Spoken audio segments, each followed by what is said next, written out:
हरे कृष्ण प्रभु जी, दंडवत प्रणाम। सर्व प्रणाम प्रभु जी। हरे कृष्णा। हरे कृष्ण। हरे कृष्णा प्रभु जी, दंडवत प्रणाम। भक्तों को प्रणाम दंडवत प्रभु जी। सुमिता मलाई दंडवत प्रणाम। हरे कृष्णा।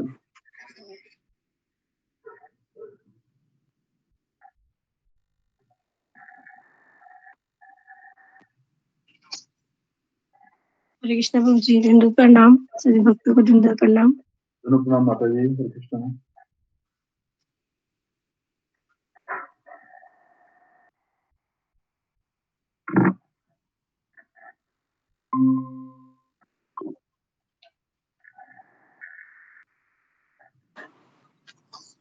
हरे कृष्ण आशा प्रभु जी, दंडवत प्रणाम। प्रभु जी आप एक अनुरोध है, मैं बोलूं? बोली बोली माता जी। प्रभु जी मैं ना थोड़ा प्रसादम ले रही हूँ, अगर थोड़ा लेट हो जाता है तो आप थोड़ा मतलब वो नरसिंह आरती थोड़ा आप कर दीजिएगा। मैं जल्दी में फिनिश कर दूंगी, आधा खत्म हो गया। कोई बात नहीं, कोई बात नहीं, कीजिए माता कीजिए।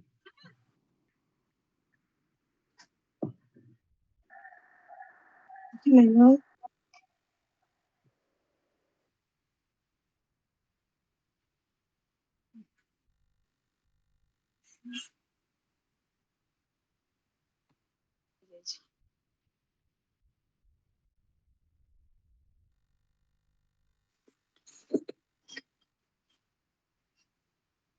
कृष्णा हरे कृष्णा सभी भक्तों के चरणों में दंडवत प्रणाम।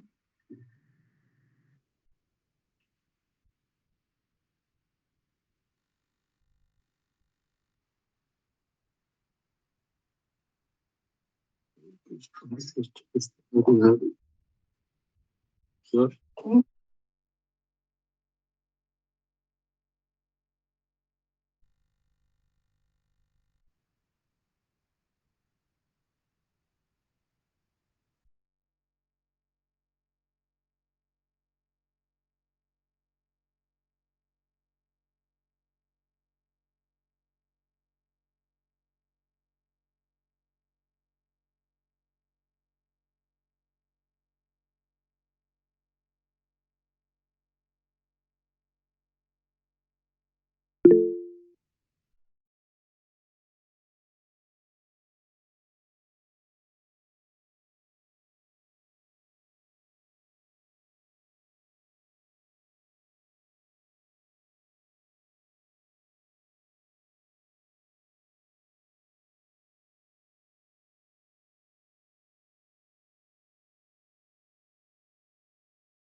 कि देव प्रभु जी हरे कृष्णा।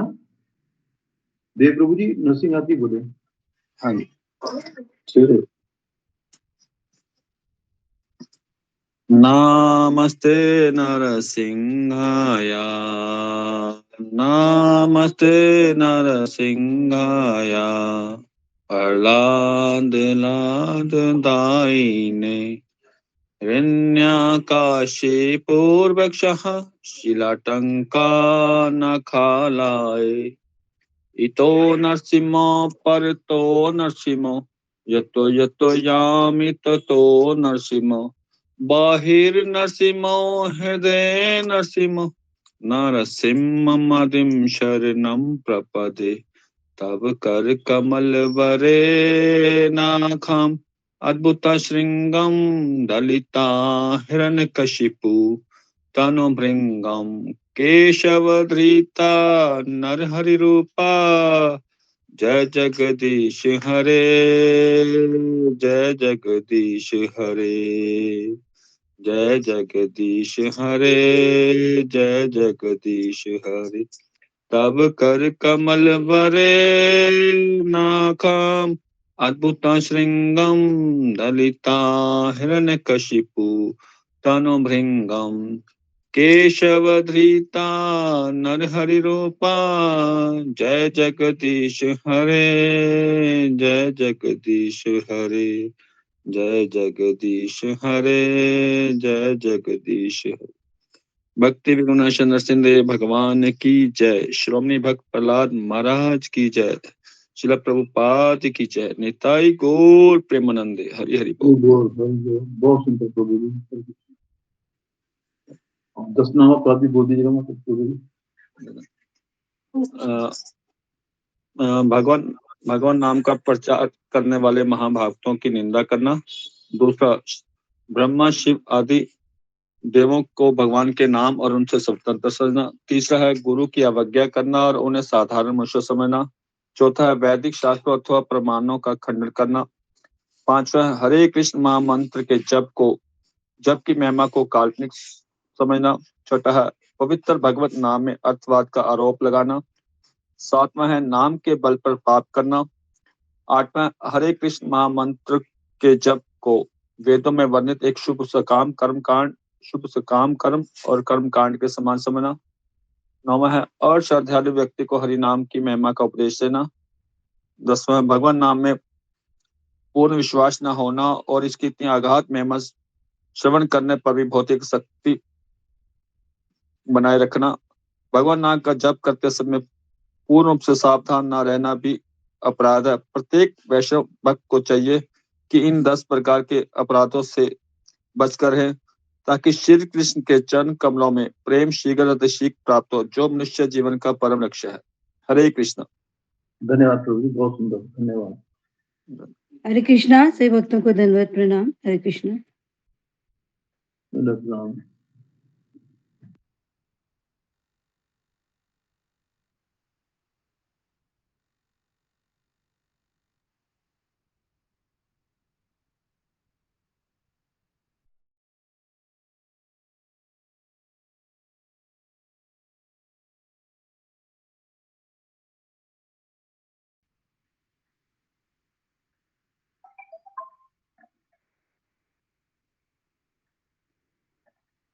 जसवीता माता जी हो गया आपका? जी जी जी प्रभु जी, हरे कृष्णा, धन्यवाद, क्षमा कीजिएगा। नहीं नहीं कोई बात नहीं, क्षमा कीजिएगा, मैं ठीक है आप बता सकते हैं, बताइए क्या। जी प्रभु जी, कल गुरुजी ने महामारी लाती माता जी के बारे में बताया था। मैंने जितना जितना मतलब मेन उतना ही लिखा है कि वो ना सब चीज तैयार करती थी, जैसे हम युद्ध करते हैं ना वैसा। जैसे वो जब भोग बनाती थी, जब स्वीट बनाती थी माता जी, तब क्या करती थी, जो हरे कृष्णा महामंत्र का जाप करती थी। और जो माता जी थी, तो वो माता जी बोलती थी कि मैं देखती थी जो वो माता जी मतलब हरे कृष्णा महामंत्र जप करते करते वो ये कर लेती थी, मतलब आटा गूंद लेती थी, फिर स्वीट बना लेती थी, भोजन करते हुए भी वो भजन कीर्तन करती थी। उन्होंने भगवतम 7 बार, गीता को 4 बार, चैतन्य चैतन्य को 3 बार ये उन्होंने पढ़ा है। वो 24 घंटे व्यस्त रहती थी अपने आप को कृष्ण भावना में। और वो क्या करती थी, जब वो सब्जी काटने जाती थी ना, तो वो एक पेपर और पेन हमेशा उनके पास रहता था। वो रखती थी, उसी तरह से लर्न करती थी, और उसी तरह से वो पढ़ भी लेती थी माता जी। और माता जी जब भोग लगाती थी, तो उन्होंने क्या करती थी, वो भोग लगाने के बाद वो बुक्स मतलब पढ़ती थी। भोग लगाने के बाद वो बुक्स पढ़ लेती थी। और वो माता जी के बारे में प्रभु जी ने बताया कि वो 8-8 घंटे बुक पढ़ लेती थी माता जी। तो इसी तरह से माता जी की हम गुरु जी ये बताते हैं, जो बुक के अगर हम किताबों के साथ ज्यादा प्यार करते हैं, तो हमें कृष्ण भावना में रहने में आसानी होगी, और किसी आसक्ति में हम नहीं पढ़ सकते। और स्वीट के बारे में बताया था कि माता जी को वो केक है, ऑरेंज वाला केक माता जी को बहुत पसंद है। और तो माता जी को किसी प्रभु ने कहा था कि वो स्वीट मतलब माता जी भोजन बनाती अपने लिए, तो इसलिए माता जी ने अपने हाथ का बना हुआ भोजन भी खाना बंद कर दिया था। कोई और बनाते थे तो माता जी उसको पाती थी। तो फिर इसी तरह से और एक जो प्रभु जी थी उनको पता चला, तो फिर उसके बाद जब उन्होंने शुरू किया बहुत टाइम पर वो, और एक दिन माता जी ने ये प्रतिज्ञा ली थी कि मैं अगर कोई वैष्णव खाएगा तो उसके बाद ही उसका झूठा ही मैं खाऊंगी। तो इसी तरह से माता जी बहुत दिनों से, और एक माता जी थी उनको देने आई, तो बोलते नहीं तुम पहले प्रसाद पाओ तो फिर मैं पाऊंगी, ये मैंने प्रतिज्ञा ली। तो इसी तरह से माता जी को जब भी मुझे देना है तो आप ऐसे खा के ही मुझे दिया करो। इसी तरह से माता जी ने तपस्या की। माता जी ने बहुत चीजों में तपस्या की। जगन्नाथ प्रभु जी के लिए वो दूध लेने जाती थी, वो सेवाएं करती थी, और प्रभुपाद को वो चिट्ठियां लिखती थी। प्रभुपाद भी उनको चिट्ठियां लिखते थे, और प्रभुपाद ने भी उन्होंने कहा चिट्ठी में, जे मैं मुझे जगन्नाथ प्रभु और की सेवा नहीं करनी, मुझे गौर निताई की सेवा करनी है। बहुत कुछ उन्होंने लिखा। और प्रभुपाद ने ये भी कहा कि हमको जो सेवाएं मिलती है, और जो हम सेवा करते पर, और क्या भूल गई थी, प्रभुपाद और बहुत सुंदर तरीके से वो गाती भी थी। माता जी बहुत सुंदर तरह से गाती थी। बहुत अच्छी तरह से वो गाना गाती थी माता जी, आरती करती थी, और सेवाएं बहुत। और जमुना माता जी कहती थी कि बौला वन में जाने, फिर वो जब जमुना माता जी कहती थी, जब जमुना माता जी उनसे पहली बार, और वो माता जी ना बहुत आकर्षण थी। उनको देखने में ना एक भक्ति का एक अलग सा एक भाव आता था। पर वो उन्होंने कभी कंप्लेन नहीं की किसी चीज के लिए। माता जी ने कभी किसी चीज के लिए कंप्लेन, उनको जब भी कोई सेवा मिलती थी, जो हाँ ठीक है मतलब वो कर लेती थी। किसी चीज के लिए माता जी ने कभी उनको माला को टाइम उनको माला नहीं कर पाती थी टाइम पे, फिर भी उन्होंने माला के लिए भी कंप्लेन नहीं की कि मैं माला नहीं करती हूँ। तो गुरुजी ये कहते हैं कि हमें भी किसी चीज के लिए हमें भी कंप्लेन नहीं करनी चाहिए। हम लोग भी हम बहुत चीजों के लिए कंप्लेन करते हैं, ये नहीं, ये खाना नहीं मिला, ये नहीं मिला। पर माता जी के में वो नहीं था, इसलिए शायद वो भक्तों में वही थे, और सब जो भक्त थे उनको बहुत पसंद करते थे। माता जी को बहुत पसंद करते थे। माता जी ने कृष्ण मतलब जगन्नाथ जी को ही अपना सब कुछ माना, अपना दुनिया माना, और प्रभुपाद और गुरु की आज्ञा को वो मानते हुए और एक सर्वस्व माना। ये गुरु जी को प्रभुपाद को चिट्ठी लिखना, उसी वो 24 घंटा सेवा करती थी, उसके अंदर ही माता जी। और माता जी ना बहुत अच्छा संदेश बनाती थी। वो संदेश को जब भी सब भक्त और पसंद करते थे, जब प्रभुपाद को कब मिले, और मतलब कभी वो प्रसाद सब भक्त को मिले, ये भी बहुत आशाएं करते थे भक्त। और और एक बार प्रभु जी जा रहे थे प्रभुपाद को मिलने के लिए, प्रभुपाद ने बोला और माता जी सोच रही थी कि अगर मुझे प्रभुपाद की व्यक्तिगत सेवा करने को मिले तो बहुत अच्छा होगा, तो वही सोच ही रहे थे और प्रभु जी बोले मैं भारत जा रहा हूँ प्रभुपाद से मिलने के लिए, कुछ देना है?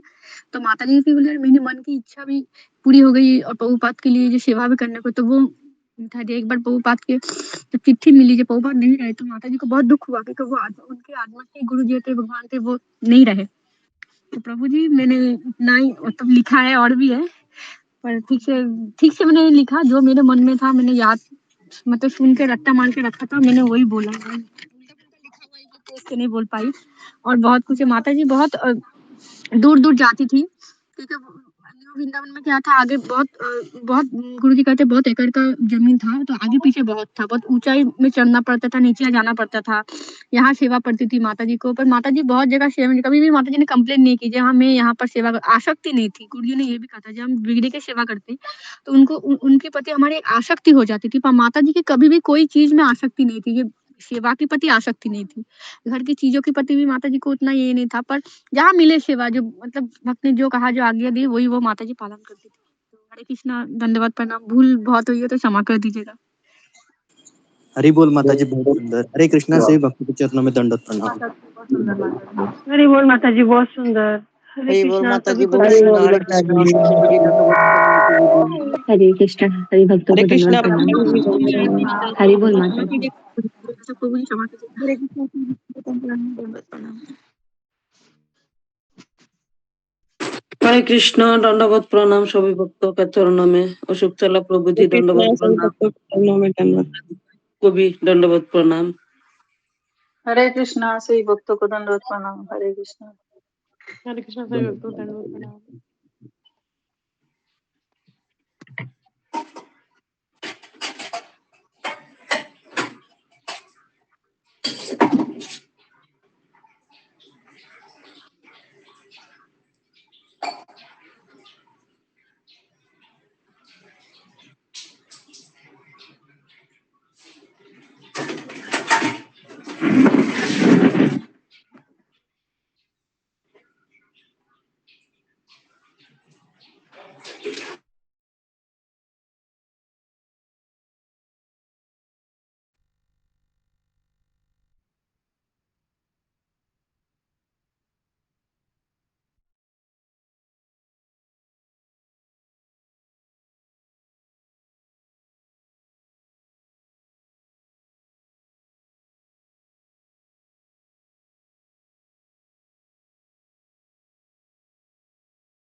हरे कृष्णा कृष्ण कृष्ण हरे।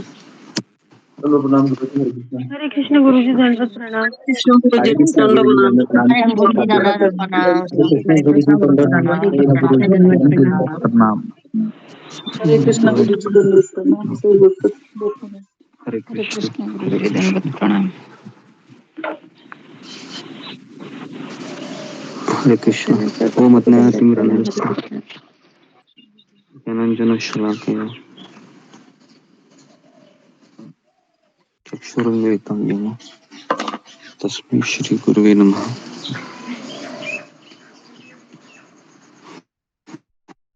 विष्णुपदाय हरे कृष्णा गुरुजी दंडवत प्रणाम।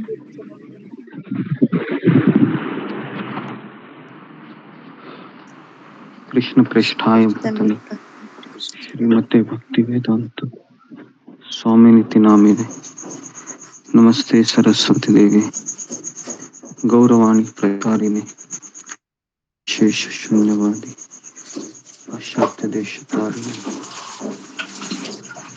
श्री कृष्ण चैतन्य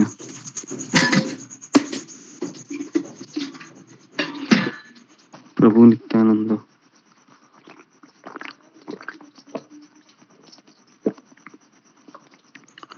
श्री अद्वैत गदाधर श्रीवासादि गौर भक्तवृंद। हरे कृष्ण कृष्ण कृष्ण हरे हरे हरे राम राम राम हरे हरे।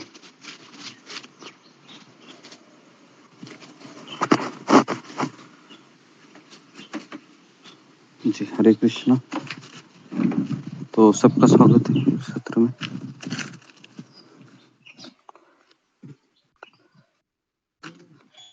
तो आज पे चर्चा करेंगे। एक दूसरा टॉपिक लेते हैं आज जो गीता थ्री किताब में से है।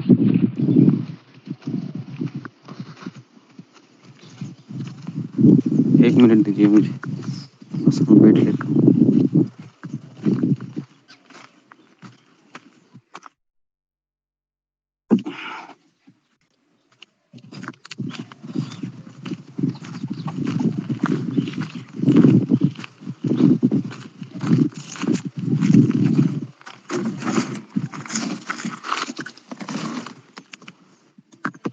ओके।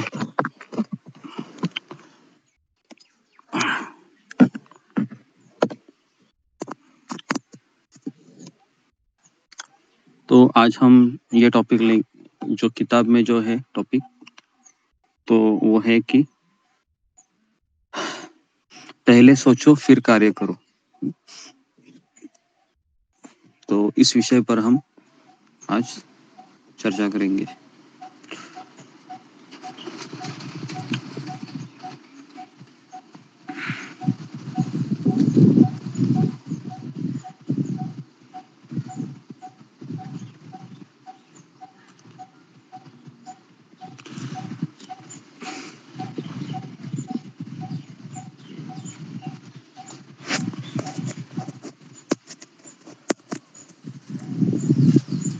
जी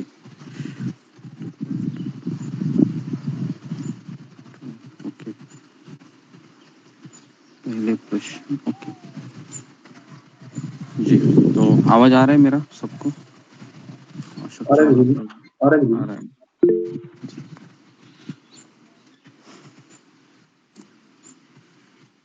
हरे कृष्णा गुरुजी दंडवत प्रणाम सर। भक्ति दंडवत प्रणाम। तो पहले पूछो फिर कार्य करो, ये दूसरे अध्याय के ऊपर ही आधारित है। तो पिछले समय हमने चर्चा की थी कि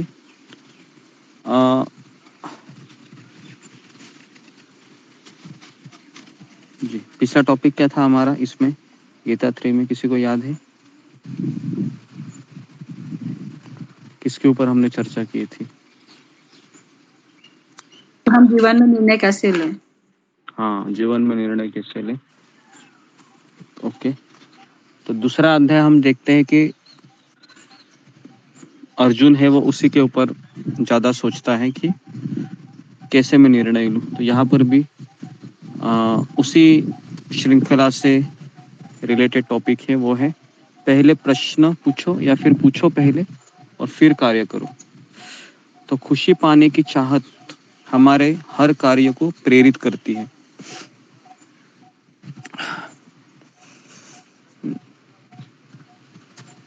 तो ये पहला, यहाँ से हम शुरुआत करते हैं। खुशी पाने की जो इच्छा है हमारे जीवन में, वो हमें हर कार्य के लिए मोटिवेट करती है, प्रेरित करती है। इस दुनिया में खुशी पाने के लिए समाज हमें अलग अलग माध्यम देता है, जैसे खेल है, कला है, या फिर शिक्षाएं हैं।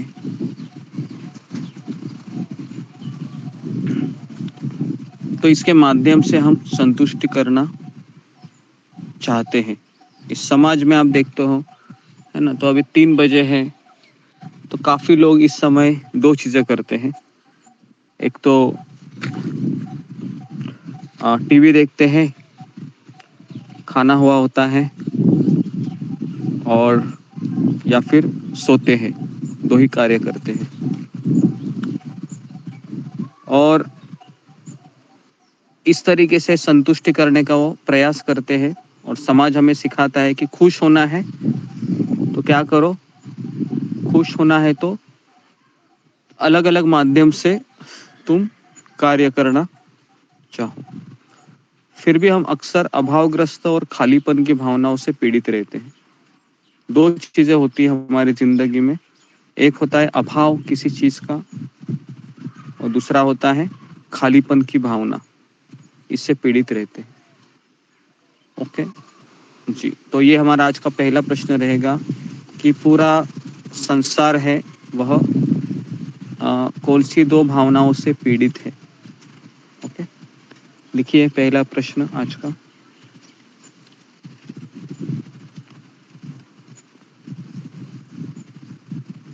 पूरा संसार है वह कौन से भावनाओं से पीड़ित है।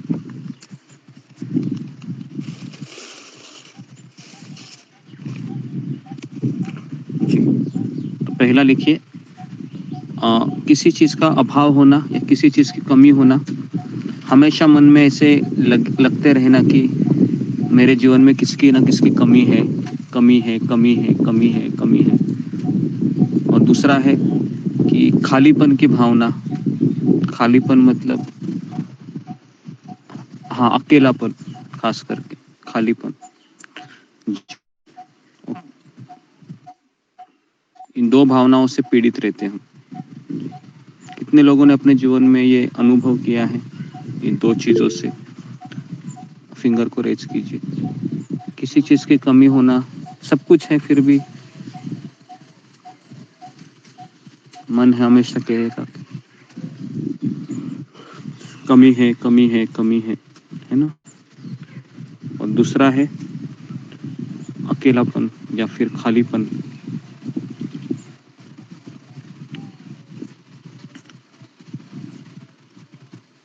ओके, तो इन चीजों से वह पीड़ित रहता है। ओके, तब आप क्या करते हैं? थोड़ा समय जिन्होंने फिंगर को रेस किया है उनको ही मैं सवाल पूछता हूँ, फिर आप क्या करते हैं जब ये 2 चीज हमें परेशान करती है, किसी चीज की कमी होना या फिर खालीपन? जी, अशोक चावला प्रभु। जी गुरु जी, चीज की कमी तो नहीं, पर ऐसा लगता है कि कोई ना कोई चीज मिसिंग है, जैसे ऐसा लगता है कोई कुछ चीज चाहिए, पर हालांकि क्या कमी चाहिए नहीं है। आपको? जी, इस अब तो सिचुएशन और होगी ना गुरु जी, जब से हम मुक्ति में आए हैं तब हाँ। तो सिचुएशन और होगी है। अब तो कुछ नहीं चाहिए, अब तो एक ही है, कुछ नहीं चाहिए, भक्ति चाहिए। अब तो कुछ नहीं ओके, चाहिए। पहले था, किसकी भक्ति में आने से पहले अकेलापन भी कई बार महसूस होता था। हाँ भाई, क्या करें, खाली हूँ, रिटायरमेंट के बाद क्या होगा, क्या करेंगे। तो फिर कभी टीवी देख लिया, कभी घूमने निकल गए, दोस्तों में निकल गए, ये था। अब वो खत्म हो गया सारा। अब तो दोस्तों को फोन करने का टाइम भी नहीं मिलता। ओके जी, ओके, नेक्स्ट रूबी कुमारी। हरे कृष्णा गुरु जी, धन्यवाद, प्रणाम। गुरु जी, भक्ति ना करने से पहले मेरी जब खालीपन लगता था तो मैं वे चीज करती थी जो मेरे इंद्रियों को संतुष्ट करते। जैसे कि मेरे शॉपिंग करना अच्छा लगता था तो मैं वे करने चली जाती थी। तो उसको करने के बाद फिर मैं और ही दुखी होती थी और डिजायर बढ़ती थी मेरी। तो और सोचती थी अगले दिन खाना खाने जाऊंगी बाहर, अपने होटल जाऊंगी, ये सब किया करती थी गुरुजी। तो फिर भी संतुष्टि मिलती नहीं थी, फिर भी खालीपन रहता ही था। तो 2 मिनट की खुशी तो मिलती थी कि हाँ मुझे जो चाहिए वो मिल गया। फिर उसके बाद मैं सोचती थी ये कपड़ा अच्छा नहीं है, अच्छा नहीं लग रहा है, तो ये सब दिमाग में थॉट्स आते रहते थे। हरे कृष्ण गुरुजी, धन्यवाद प्रणाम। ओके जी। तो दो दो राय हमने दी। नेक्स्ट पूछते हैं किसी को। जी, अरुणा यादव। हरे कृष्णा गुरु जी, दंडवत प्रणाम। आपके चरणों में सभी भक्तों को दंडवत प्रणाम। गुरु जी, मुझे जब खालीपन लगता था तो मैं सब माला करती थी। माला करने में फिर मतलब कम से कम 1 महीने तक कंटिन्यू माला करती थी। मतलब फिर अच्छा लगने लगता था, तो माला फिर मतलब छूट जाता था। फिर उसके बाद फिर कभी ऐसा कि मतलब मैं और मेरे प्रभु जी रहते थे 2 लोग। फिर नहीं यहाँ पे मन लगता था, फिर मुंबई चली जाती थी। फिर मुंबई जाने के बाद वहाँ पे जैसे गोपीनाथ जी मंदिर, मीरा रोड मंदिर, वहाँ पे फैमिली रहते थे तो उनके साथ मतलब टाइम स्पेंड करती थी। फिर वापस आती थी। हरे ओके जी। तो टाइम है वह हमें 2 चीजें देता है। एक है किसी चीज की कमी होना जिंदगी में, और दूसरा है खालीपन का एक अनुभव होना, है ना। तो अभी जैसा कि सभी भक्त है, हम सब लोग 3 बार एक साथ मिलते हैं। एक सुबह 4 बजे मिलते हैं 6 बजे तक, 6:30 बजे तक। फिर हम सुबह 9 बजे मिलते हैं और वापस 3 बजे मिलते हैं। तो अभी तीनों समय हम मिलते हैं। इसके बावजूद कितने लोगों को लगता है कि नहीं, और समय हम मिलना चाहिए और क्लासेस होनी चाहिए। तो ऐसे कितने लोगों को लगता है, ताकि और हम व्यस्त हो जाए इसी में, और हमें किसी खालीपन का अनुभव ना हो, या मन में वापस कोई ऐसे विचार ना आए कि हम अपने आप को व्यस्त रखें ज़्यादा से ज़्यादा भक्ति मार्ग में। तो 3 बार ही क्यों मिलना चाहिए, है ना। और एक बार शाम को भी हम एक साथ आए, ताकि हमारा इसी में समय चला जाए कि किसी चीज़ की आवश्यकता ही ना हो। भक्तों को देखे, कीर्तन करे, सत्संग करे, और टाइम ऐसे ही निकल जाए। जी ओके। तो ऐसे लगता है। ओके जी। 18 लोगों को लगता है ऐसे, क्यों लगता है, और एक 2 लोगों का ओपिनियन लेते हैं। जी, मीना कुमारी। तो जी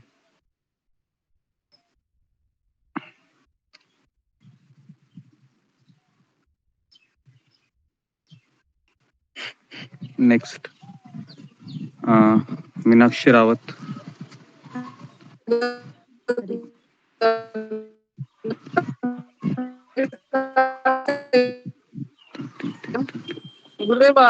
मेरा टेस्ट नहीं।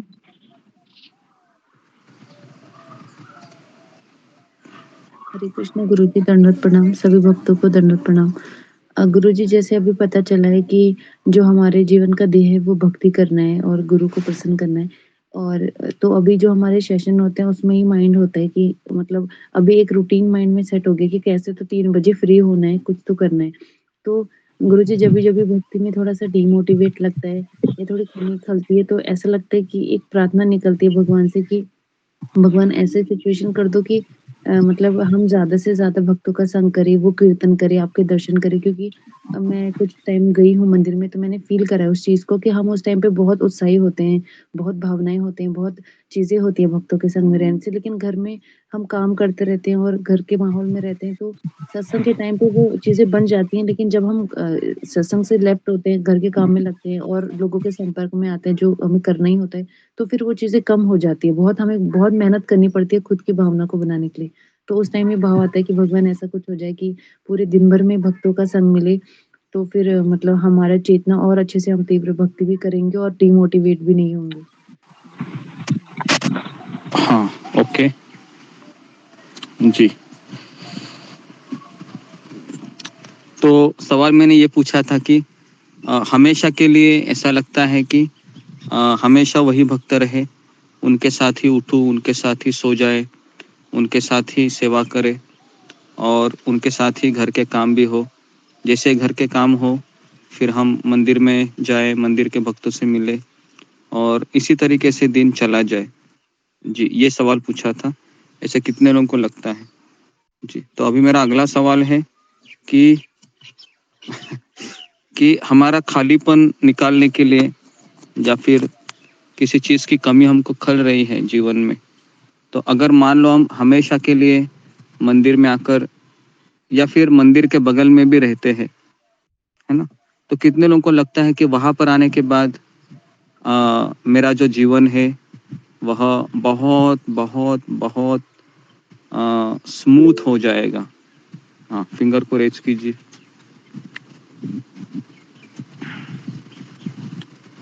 हाँ, कितने लोगों को ऐसा लगता है कि सत्संग ही करते रहे, बस केवल घर के काम के लिए थोड़ा समय निकाले, घर के काम हो जाए या फिर ऑफिस के काम हो जाए और जैसे हम वापस आए तो बस वो मंदिर का माहौल हमें मिले और सत्संग का माहौल हमें मिले और फिर हम ऐसे ही हमारा दिन कट जाए, रात हो जाए, सो जाए और सुबह वापस उन्हीं के साथ जगकर मंगलारती और जपा और भागवत क्लास हो, बस जी। और जीवन में हमें कुछ नहीं चाहिए, बस हे भगवान एक बार यही चीज़ हमें दिला दो हमेशा के लिए। जी, ऐसे कितने लोग चाहते हैं?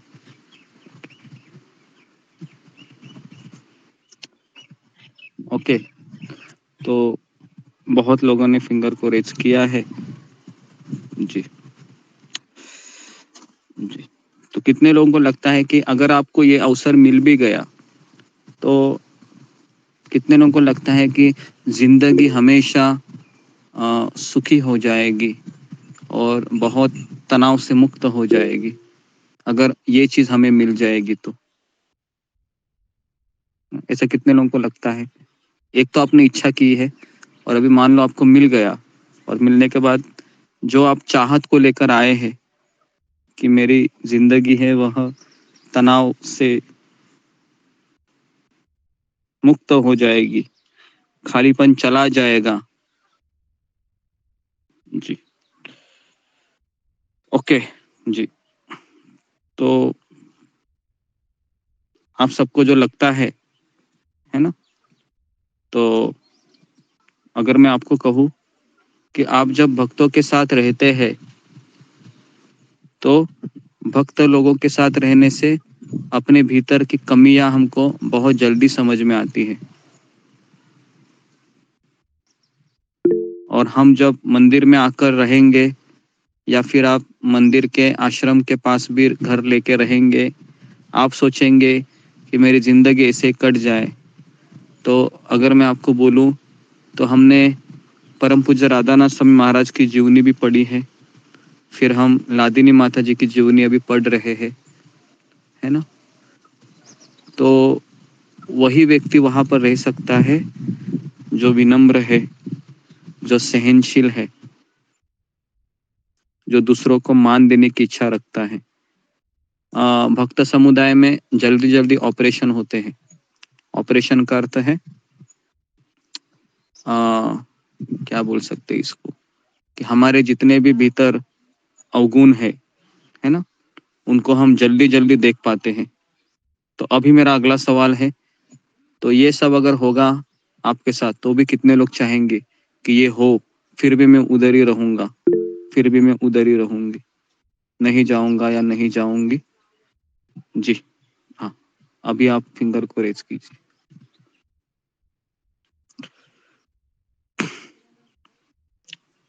ओके जी, वेरी गुड।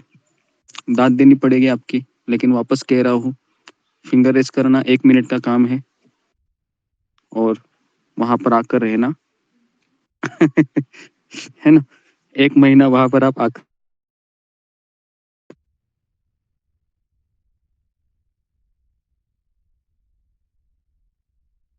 गुरु जी आपकी आवाज नहीं आ रही। तो खुशी पाने की आवाज चाहत। नहीं है। ओके, जो मैंने अभी कहा वो समझ में आया आपको? तो मैंने कहा अभी की फिंगर को रेस करना आसान है, लेकिन अगर आप भक्तों के साथ रहते हैं, इस अगर ये आपको परखना है तो मैं वापस कह रहा हूँ, कम से कम आपको 4 से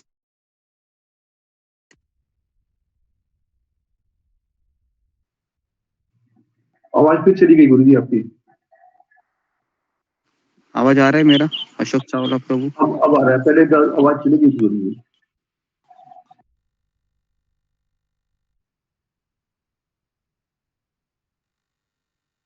जी, हरे कृष्णा।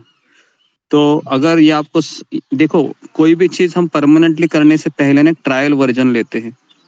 तो ट्रायल में आपको यही कहूंगा कि आप 4 से 5 दिन आप यात्रा में आइए, और 5 दिन में फिर आपको भक्तों के साथ लगाऊंगा, इनके साथ रहो, इनका हर बात सुनो, इनका सेवा करो, और फिर आपको समझ में आएगा कि जी कितना आसान है, कितना कठिन है ना। तो इसलिए अगर मनुष्य जन्म आपको मिला है, आपने इतने प्रवचन सुने हैं, तो आपको ये समझना चाहिए कि कम से कम 4 से 5 दिन में क्यों ना रहो इनके साथ। क्या होता है भक्तों का संग? भक्तों का संग मतलब ये नहीं कि ऑनलाइन बैठकर प्रवचन सुने, इसको नहीं कहते। भक्तों का संग मतलब उनके साथ रहे, उसके पास एक साथ आकर सब्जी कटिंग करे, एक साथ आकर सेवा करे, एक साथ आकर प्रवचन सुने, एक साथ आकर मंगल आरती में भाग ले। तो अभी ये अवसर काफी लोगों के पास नहीं है, लेकिन कुछ लोगों के पास है, तो उन्होंने समय निकालकर इस अवसर को प्राप्त करना चाहिए। ओके जी। तो अभावग्रस्त और खालीपन, ये 2 चीजें हमको सताती हैं। अभी दलाई लामा करके एक बहुत बड़े दार्शनिक हैं, कितने लोगों ने नाम सुना है दलाई लामा का? सुना होगा, फेमस पर्सनालिटी है दलाई लामा, जो राधाना स्वामी महाराज भी इनसे मिले थे, दलाई लामा को। ओके, दलाई लामा ने पूछा कि इस संसार में सबसे आश्चर्य की बात क्या है? ध्यानपूर्वक सुनिए, हाँ, फिर मैं किसी को भी पूछूंगा जी। तो दलाई लामा कहते हैं कि इस सबसे आश्चर्य की बात क्या है? तो उन्होंने उत्तर दिया कि मनुष्य पैसे की तलाश में अपने स्वास्थ्य का त्याग करता है।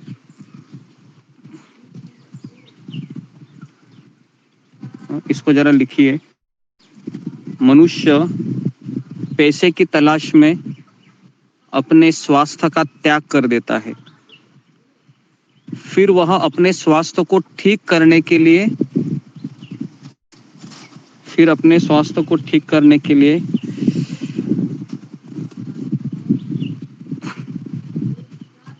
पैसे का त्याग करता है,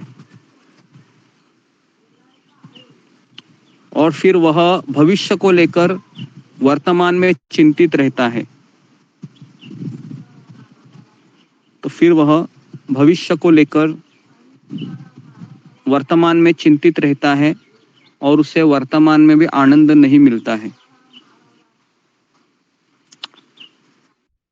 तो इसका नतीजा ये हुआ कि वह वर्तमान में भी जी नहीं पाता है ना।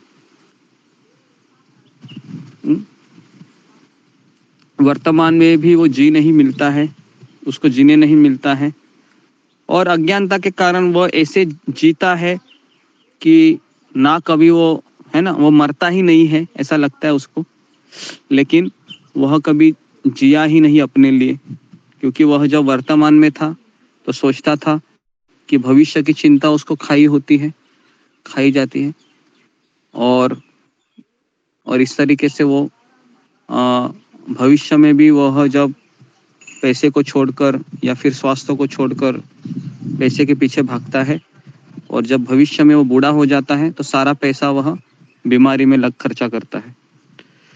ऐसा कितने लोगों का हुआ है कि उन्होंने जवानी में बहुत पैसे कमाए हैं या बहुत भागा दौड़ी की है और फिर बुढ़ापे में वही पैसा है वह बीमारी में खर्चे कर रहे हैं, है ना। तो ऐसा होता है, तो ऐसा होता है। शायद यहाँ पर ज़्यादा लोग नहीं है 60+, लेकिन जितने भी लोग हैं जो पैसे कमाते हैं उन्होंने देखा है कि जवानी में बहुत ताकत लगाते हैं और खाना नहीं खाते हैं या फिर बहुत भागा दौड़ी करते हैं और फिर जैसे ही बुढ़ापा आता है तो अलग अलग बीमारियां लगती हैं और फिर सारा पैसा उसमें खर्चा होता है। ठीक है,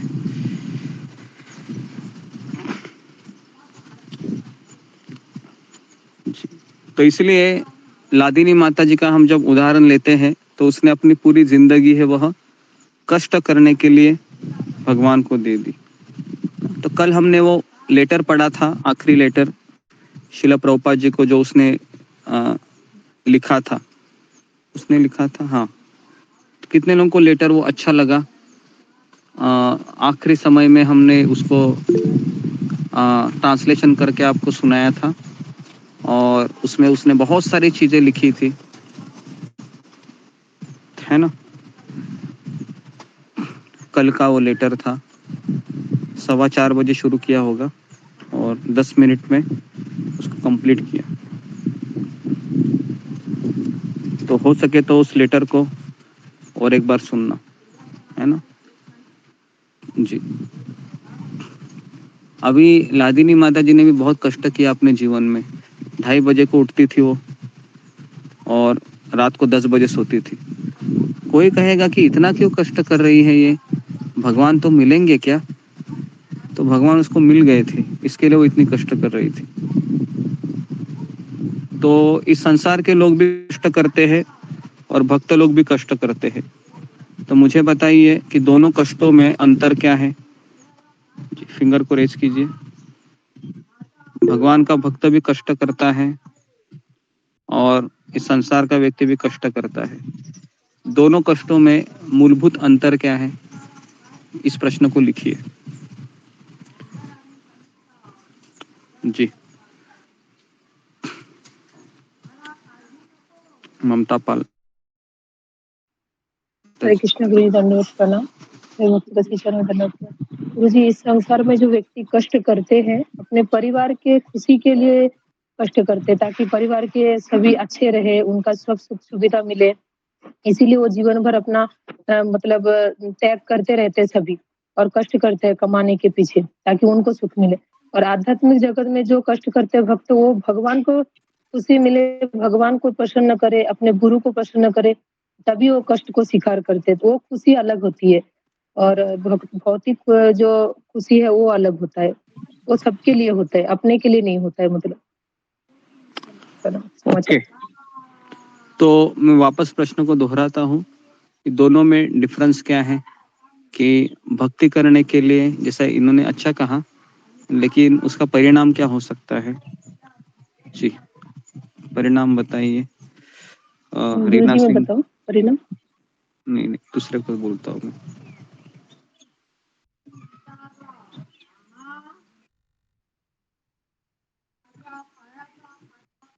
नेक्स्ट। ओके, सुजाता मतलब दंडवत प्रणाम। जो संसार में रह के संसार के प्रति कष्ट सहता है वो जन्म मृत्यु चक्र में फिर कर्म बंधन में बनता है, और ये जो भगवान के लिए करता है वो भक्त के घर में या भगवत धाम चला जाता है जन्म मृत्यु से। हाँ जी। ओके, तो ये इसका मूल उत्तर है कि अगर हम अपना कष्ट है वह इस समाज के लिए लगाते हैं या फिर परिवार के लिए लगाते हैं तो उस कष्ट का नतीजा ये होगा कि हम वापस बंधन में फंस सकते हैं। और दूसरा है, अगर हम भगवान और भक्तों के लिए कष्ट करते हैं तो उसका परिणाम या नतीजा ये होगा कि हम संसार के बंधन से निकल सकते हैं। तो ये इसका मूलभूत डिफरेंस है। तो लादिनी माता जी 2:30 बजे उठती थी और रात को 10 बजे सोती थी, लेकिन इस कष्ट से वह भगवान के एक कदम रोज करीब जा रही थी। लेकिन इस संसार के लोग हैं, वो कष्ट करते हैं, रोज मेहनत करते हैं, लेकिन ये करने से वह हर एक रोज के दिन वह अपने भगवान से तो दूर जाते ही हैं और इस संसार के जन्म मृत्यु के चक्र में और फंस जाते हैं। तो कष्ट करना है, ये दोनों जगह पर होता है। जैसे अभी गौर पूर्णिमा आ रही है, तो काफी अभी मंदिर में सेवाएं हैं, काफी भक्त हैं, भगवान के लिए अलग अलग तरीके से सेवाएं दे रहे हैं। और इस संसार के लोग भी, अभी होली आ रही है, तो होली के त्योहार को मनाने के लिए कई लोग हैं वह तैयारी कर रहे हैं। तो भक्त भी काम करता है, अभक्त भी काम करता है, लेकिन दोनों का कष्ट, दोनों की सोच उसको अलग अलग गंतव्य को पहुंचा देती है। ओके, तो इसलिए कभी ये मत समझना कि अगर भक्त जॉब कर रहा है या भक्त भी नॉर्मल जिंदगी जी रहा है, नहीं, वो नॉर्मल जिंदगी जी रहा है लेकिन उसका लक्ष्य कुछ और है। ओके जी, तो इसलिए परिवार को हमको करना ही है, परिवार हमारी जिम्मेदारी है, लेकिन असली जिम्मेदारी है कि भगवान को मैं एक दिन ना भूलूं, मैं हमेशा उनको याद रखूं और जब जब मुझे अवसर मिले तो मैं उनके भक्तों के साथ अपना समय बिताऊं और इस तरीके से मेरा जिंदगी कट जाए और फिर मुझे इस नश्वर संसार में वापस नहीं आना है। तो इस तरीके से एक भक्त सोचता है। ओके जी, तो इसका उत्तर आप लिखिए अपने शब्दों में। मैं आपको 1 मिनट देता हूँ लिखने के लिए जो जो मैंने अभी बताया आपको। जी।